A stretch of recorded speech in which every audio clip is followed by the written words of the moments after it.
Hello, hello. So on Mondays, I generally do a little music thing, caps up a couple ideas, and it's just information for you for this week. Got a couple thousand people on the channel. We're trying to grow strong, but we're not really putting a whole bunch of effort into grabbing people, not going for the big views, just going to educate people. This is a passion project. So the concept is, where are you? Have you gone to the Music Mondays, checked them out? When you go online and you're trying to figure out how to play a song or learn a new instrument, what is your course of action? How long do you spend playing? Each day, each week, each month, each year? How many hours have you clocked on your instrument? And have you noticed a significant change? I can guarantee you that there's somebody out there gonna sell you some sort of program, which you'll pay for, to learn how to do awesomeness. This channel is that, but it's in a different direction. We teach you the core curriculum that you would for any college level class. We put it into bite-sized portions so you can access it and eat it up at your own pace. So if you're new to this channel, the idea is ask questions. That's what we're here for. I'd like people on this channel to start making contact with others on the channel in a family-friendly, passion way, and like talk about music. So I'm here for you on Mondays for Music Talk, just to take a moment, 5, 10, 15 minutes before my students start, and I'll answer any question I can. If I don't know the answer, I will ask my teacher. Okay, here we go. While we're just hanging out, I'm just gonna set up for my day. When I hear a ding, I will interact.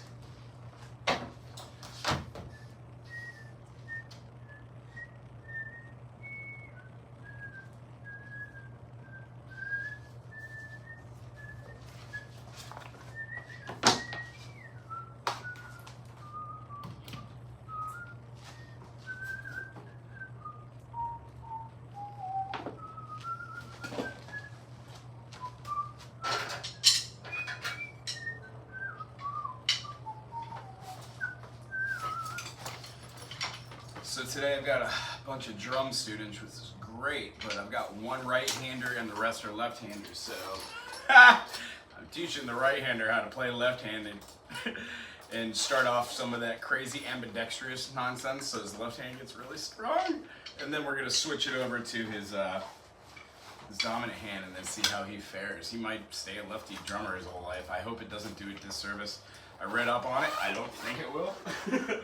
However, I don't know. As you can see from the room, I'll turn the video around in just a moment. I like to be able to give a plethora of different music experiences to the kids and to the adults alike, so we don't just learn just how to play one thing. We learn how to play an amalgamation of all things on all different instruments. I basically teach music pedagogy, wrapping in a little bit of music theory here and there. And when I say here and there, I mean every day, rolling it in. My young ones can actually sing and read notes. They know what major and minor seconds are, can understand intervals. The stuff that was kind of like, oh, what are you talking about? When I was younger, playing, singing music, just hanging out, doing 3-chord songs, turned into wanting to play my favorite artists. So when I had my favorite artist rocking out on the jukebox, or the record player, or CD player, or tape player, I'm of the 80s, so we had tape players then.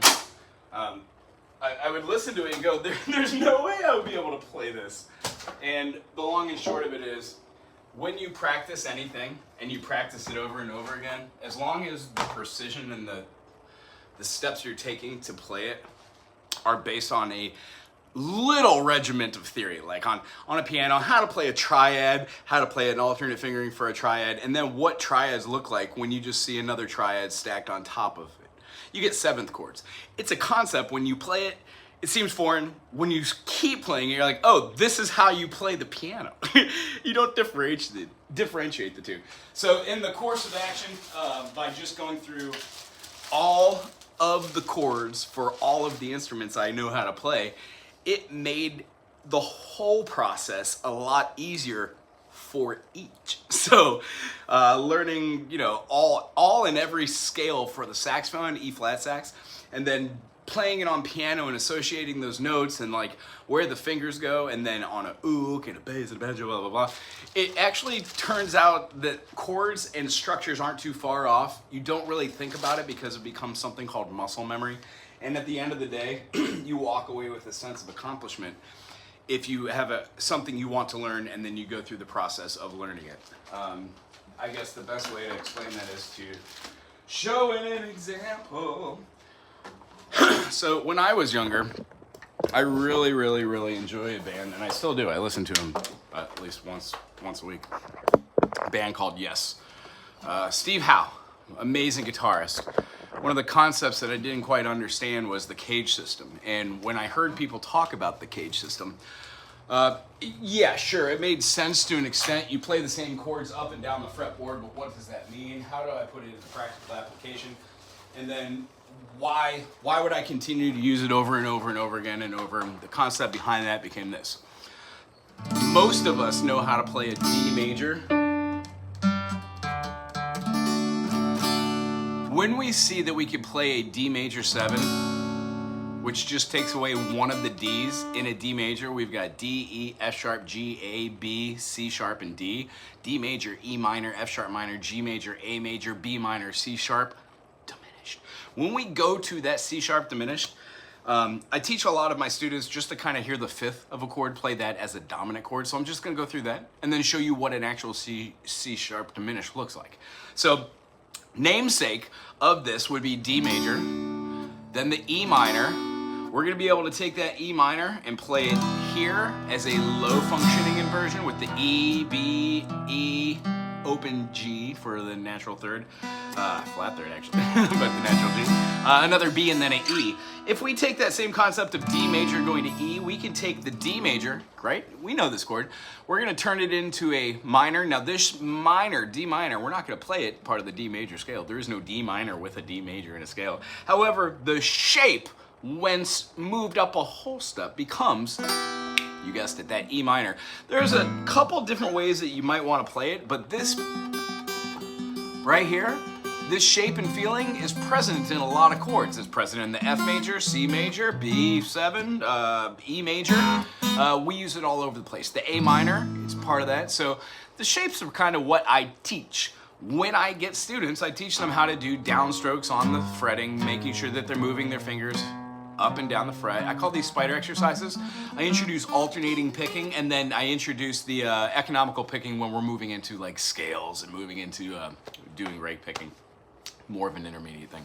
So if you're here on this channel and you're looking at a D major and you want to go to an E minor, move it up to an F sharp minor, and then play a, you guessed it, G major. The construct of the two majors, upon moving it up the fretboard vertically, are the same shape as the D major. When we learn this concept and we put it together with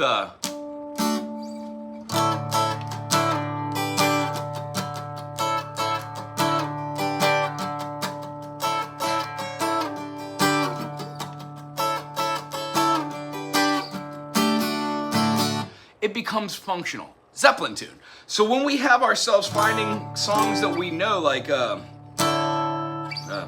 take a straight and stronger course to the corner of your life. Let the north wind run so fast, she hasn't got time to make you wild. A little bit of Yes for you. So the concept is, my introduction to those were a little bit of Zeppelin, a little bit of Yes. Find music that has this concept, and if it does not have it, write it yourself. You would utilize the D major, the E minor, the F sharp minor. Based off of what an E major looks like, that E minor, when we move it up another whole step, we get the functionality of a major scale. Whole, whole, half, whole, whole, whole, half. That third whole, whole, half, whole, whole, whole, half is a major Ionian mode. So when we move up that, take a straight and stronger course to the corner of your life, we're simply playing a 1-4-5 progression. I know, right? The other notes that would go inside of there are the 3. Capture for the queen to you. So the concept of learning full chords, major 4th, G major, major 5th, A major, major 6th, I'm sorry, minor 6th. Felt weird to say in a diatonic structure. Although you can have a major 6 over the top of it. It just is a different way of writing out our chords. We'll learn more about that on another Monday, but for today, close out on the other C sharp, and that will be our tidbit of information. I aforementioned going to the 5th of a chord, D is the 1, it's major. E is the minor, it's the 2, minor second. Minor third is the F sharp minor. G major is the perfect fifth, it makes the G, B, D. The A, C sharp, E is the A major. If we remove the A note, go to the A flat or the G sharp, and open it up for a G natural, we have those 2 notes that were already the A and the E, the 1 and the 5. When we play this, you know it as an A7, but hear how it functions as the C sharp diminished. Kind of close. D, F sharp, G, A, B minor.